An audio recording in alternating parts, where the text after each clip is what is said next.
Baik, Bismillahirrahmanirrahim.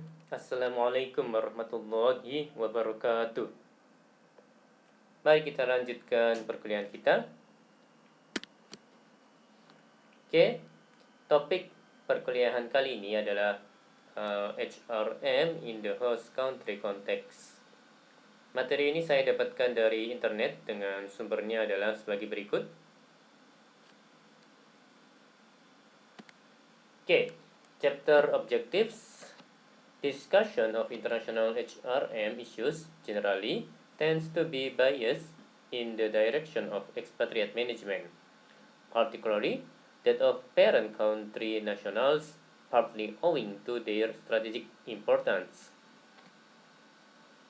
In this chapter, we attempt to redress the balance by examining IHRM, International Human Resource Management issues in subsidiary operations. To balance the need for consistency and the need for adaptation.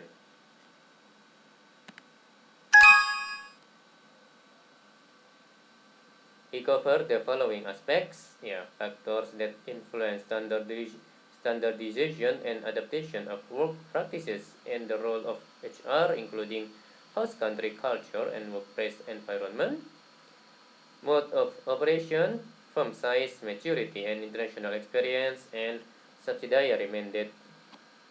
Kemudian ada juga retaining, developing, and retrenching local staff. Kemudian ada HR implications of language standardization, HCN selection, training, and promotion on the basis of language skills. Monitoring HR practices used by foreign subcontractors.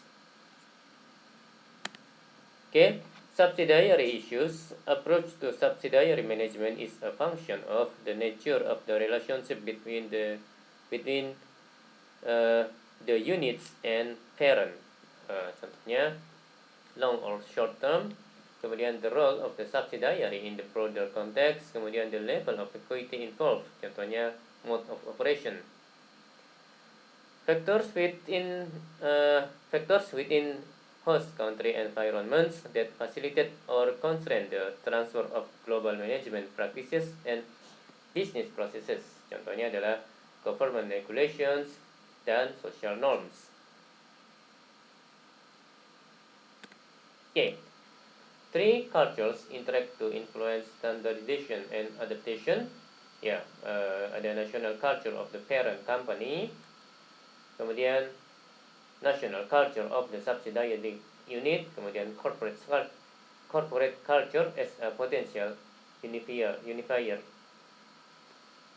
Standardization can be achieved through poin-poinnya staffing procedure and standards, kemudian training and development programs, kemudian staff rotation, kemudian rewards and promotion, kemudian corporate code of conduct. Standardization of work practices. Ini bergantung pada receptivity of local workforce to adhere to corporate norms of behavior, kemudian effectiveness of expatriates as agents of socialization, kemudian whether localization is timely, not just propped by cost considerations. Kemudian ada poin appropriateness to the local environment. Ini faktor-faktor yang mempengaruhi standardization Mas dan Mbak, standarisasi. Ada host country culture and workplace environment, ada mode of operation involved, kemudian ada size and maturity of the firm, kemudian relative importance of the subsidiary.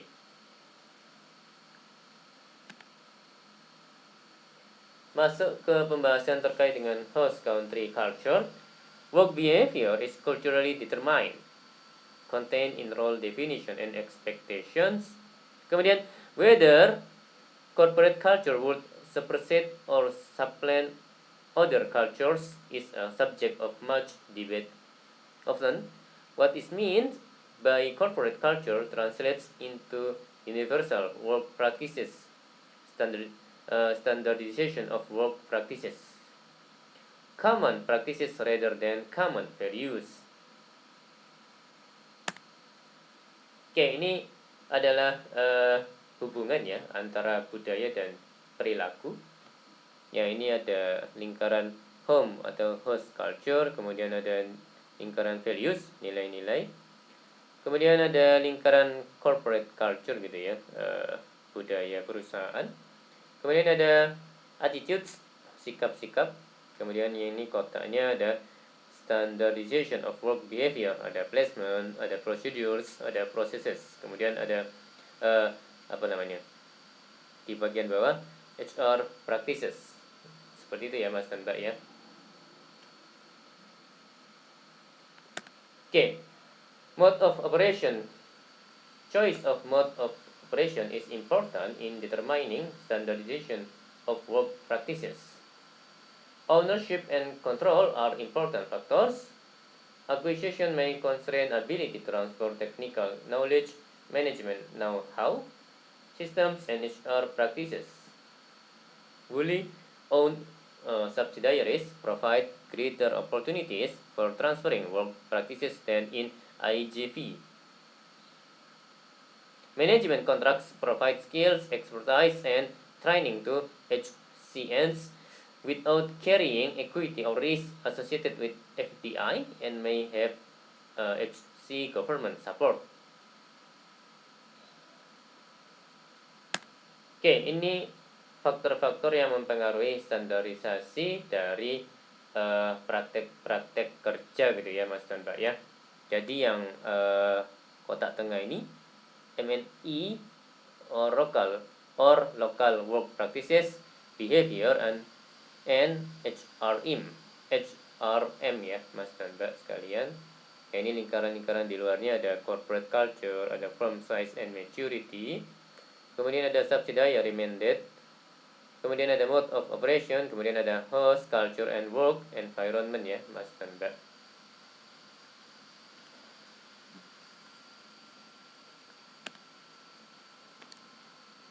Oke, masuk ke standarisasi kerja ya, work standardization. The size of the firm, maturity, and international experience are important from level factors. Motorola, ya HP ya Mas dan Mbak ya, perusahaan HP. In China is a case in point. Ya, large size, wealth of international experience, centralized IHR programs. Management could draw on these aspects when entering China. Okay, subsidiary mandate. The position a subsidiary holds within the global family is an important aspect when discussing the transfer of work practices. Yeah. General Electric's Center of Excellence in Hungary. Transferring knowledge and competence is difficult as subsidiary initiatives are often not seen as relevant due to corporate immune system. Subsidiaries' roles and positions alter over time. Staff movements can assist. Face-to-face communication helps build trust and networks. Kemudian project teams as a control and socializing mechanism.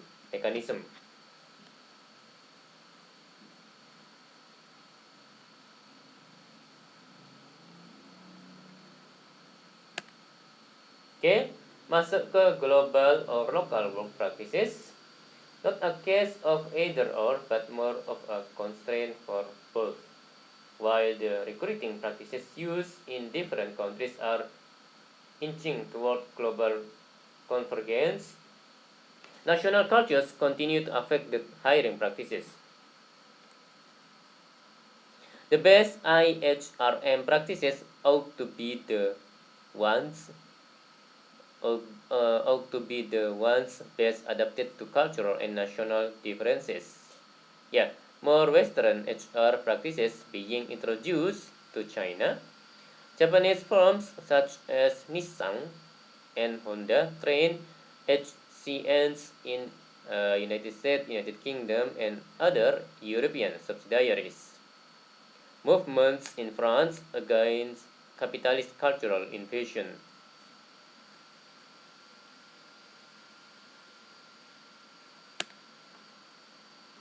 Retaining local staff. Yeah, the paradox, the expense of cheap labor. Poaching of key subsidiary staff. Access to skilled labor as important as unit costs, such as corporate outsourcing. Attraction of India and China for the IT industries. The amount and quality of training is an important consideration. Ya, poin-poinnya ada technical, ada language, ada decision making, ada management ya. Management ya, Mas dan Mbak sekalian. Oke, developing staff. Ya, ini investing in human capital. Providing training and career development can assist in retaining good local staff. Kemudian improve benefits, work and living conditions, and fair management practices are important factors. Yeah, a fair environment and good management practices play an important role in countries such as China. Job hopping behavior in Singapore, Russia, and China. Oke, ini retrenching staff. The reverse of the employment coin. Strategic decisions regarding foreign operations have HR implications, including retrenchment. Not confined to subsidiary operations, but many affect home base. Contohnya adalah transferring call centers from UK and US to India. Labor law may constrain retrenchment. Contohnya adalah India dan Germany. Oke, language standardisasi bahasa gitu ya, Mas dan Mbak. Adopting a common corporate language puts pressure on employees to become competent in the corporate language. Assists informal communication and network building. Ya, affects promotion, ability to attend corporate programs and meetings, kemudian availability for international assignments. Jadi memang berpengaruh gitu ya, penguasaan bahasa ya, Mas dan Mbak ya. Ya, ini tidak hanya di dunia usaha gitu ya, di kehidupan sehari-hari, misalnya nanti Mas dan Mbak berkesempatan untuk hidup di luar negeri gitu ya, amin, akan lebih gampang untuk berbaur, beradaptasi, dan juga bersosialisasi dengan orang-orang lokal jika Mas dan Mbak bisa dan fluent gitu ya, lancar dalam menggunakan bahasa setempat. Misalnya kalau hidup di Jepang ya, Mas dan Mbak kalau lancar bahasa Jepangnya gitu ya, amin, akan lebih mudah bergaul, bersosialisasi, dan juga bermasyarakat. Tentunya hidup juga di tentunya lebih mudah hidup juga di Jepang. Seperti itu Mas dan Mbak. Oke, HR implications of language standardization. Ya, ada new and existing employees, kemudian company language competence, with kalau with mengarah ke enhanced training options, international assignments, kemudian career progression. Kalau without, tanpa, maka ada dua arah gitu ya. Acquire company language, ya kalau ini masuk ke sini berarti akan masuk ke sini ya Mas dan Mbak ya. Pilihan lainnya atau tujuan lain, bukan tujuan lain, mohon maaf, arah yang lain adalah never acquire, ya stay lokal gitu ya. Ya, khawatirnya kalau di sini tidak berkembang ya, tidak bisa berkembang pesat gitu ya Mas dan Mbak ya.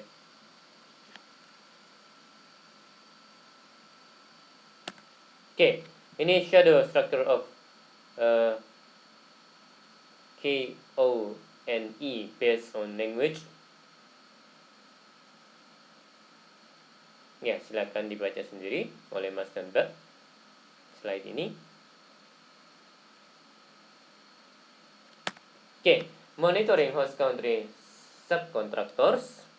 Outsourcing activities to host country subcontracting firms requires some monitoring of HR practices. Further contracting is likely to occur. Focal groups have accused multinationals of condoning work practices that would not be permitted in their home countries, regarding child labor, minimum pay, work hours, work conditions, and safety. Kemudian ada environmental issues. Seperti itu ya Mas dan Mbak sekalian.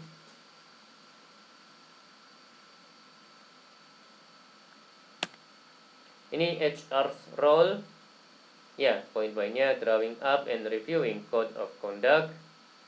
Kemudian conducting a cost-benefit analysis to justify an expatriate as a monitor. Kemudian championing local operators as monitors. Kemudian being a member of the team who conducts periodic checking visits. Kemudian overseeing external monitors and auditors where used. Kemudian checking that rewards and performance systems take into consideration compliance to code of conduct. Kemudian being knowledgeable about and sensitive to local law and regulations. Oke, masuk ke chapter summary, kesimpulan dari chapter ya, Mas dan Mbak. This chapter has focused on issues relating to HRM,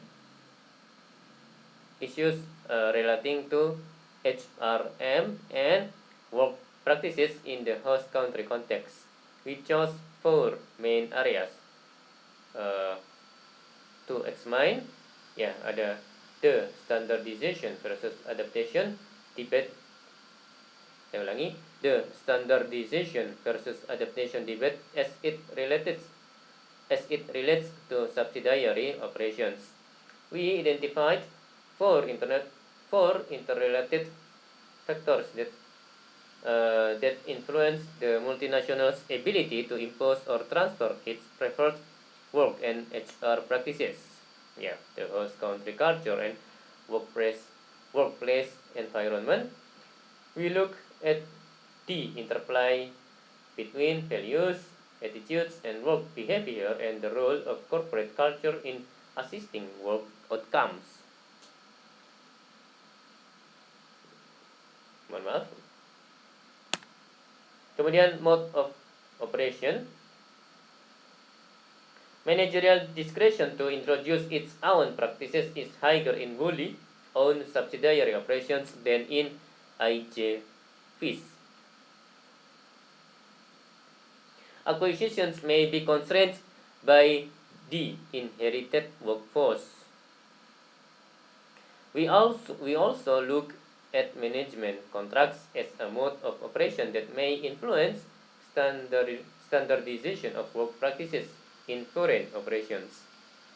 Firm size, maturity, and level of international experience. Firms such as Motorola can draw upon experience and resources to an extent not possible for smaller and less experienced international players. Subsidiary mandate. The position of the subsidiary in the intra-organizational network and level of interdependence between units for resources can assist in the transfer of best practice.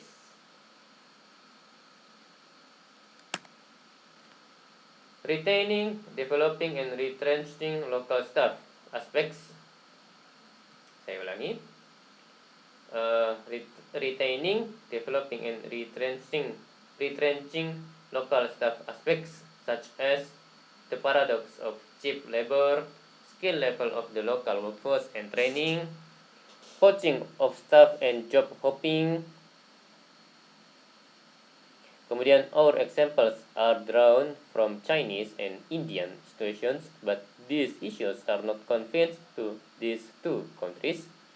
We have also looked at the impact of strategic decisions on subsidiary operations, such as plant closures and rationalization, that result in employee retrenchments at the subsidiary and in the home country operations.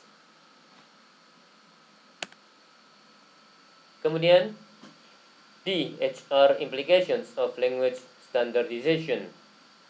The decision to use a corporate language, usually English, has implications for subsidiary staff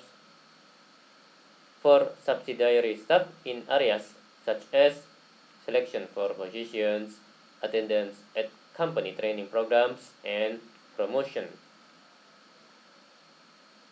Jadi sekali lagi, penguasaan bahasa yang memang dipakai di perusahaan ya, bahasa utama di perusahaan internasional tentunya, khususnya itu ngaruh ke promosi ya Mas dan Mbak ya. Jadi memang tidak ada salahnya menguasai bahasa asing Mas dan Mbak. Jadi belum terlambat kok kalau mau belajar bahasa asing, mau menguasai bahasa asing mulai dari sekarang ya Mas dan Mbak ya, insya Allah. Oke. Monitoring the HR practices used by international subcontractors. This discussion opened up a somewhat contentious issue for multinationals regarding fair labor and code of conduct. Multinationals are expected to monitor the work practices employed by international subcontractors. Mechanisms used to monitor adherence by these firms to multinationals' code of conduct include using internal agents such as expatriates or visits by headquarters or regional staff, external agents such as local buyers and auditors.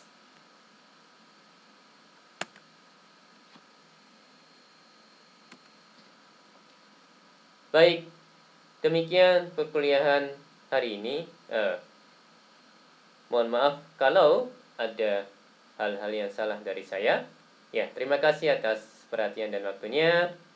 Insya Allah kita akan jumpa lagi di lain kesempatan. Wassalamualaikum warahmatullahi wabarakatuh.